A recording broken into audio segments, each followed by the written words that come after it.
Am I on here? Thank you, Mr. Speaker. On the bill? On the resolution, sir. On the resolution? Excuse me, sir. Wow. I go back in my district after 10 years, and I beg people to come to Albany with me. I beg them to sit in this chamber and sit in the back. I've had about 40 people, and about 18 of them I never knew because they just took me up on it. And within 30 minutes of sitting back here, and I've got two here today that are pulling their hair out, within 30 minutes, every one of them, they said, Dave, did that just happen? Is that really happening? Oh my gosh, what's going on here? They're dumbfounded at what goes on here. The corruption drips off the walls in this place. It's crazy. I guess I'll have to disagree with my colleague. This bill does nothing to make this chamber better, does nothing to make things better. Fast roll call, that's a joke. You have the ability to call those votes a lot quicker. Not us, you. You want things to move faster? Do it.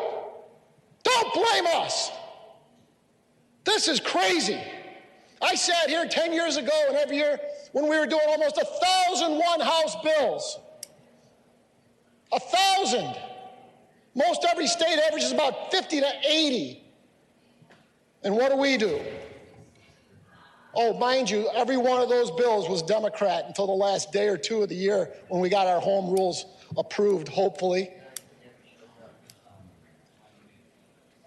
I had my colleague mention a family. We're not a family up here. We haven't been a family up here in a number of years. I've been here 10 years. It used to be. We used to work across the aisle here. I used to give my bills freely. I used to have other people on the aisle come to me and say, Dave, I saw that bill.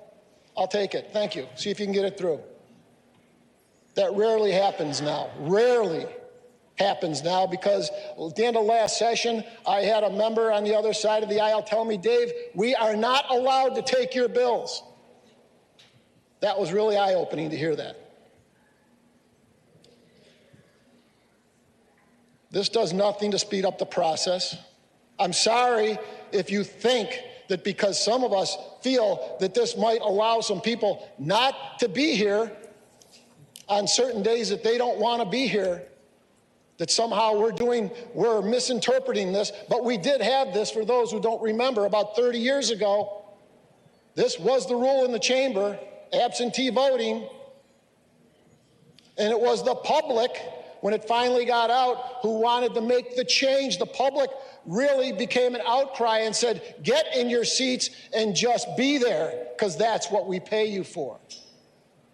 Outrageous that we vote, not me, but others vote for a huge pay raise, the highest in the country, $142,000, when all of us have constituents who are struggling, making not even a third of that or less.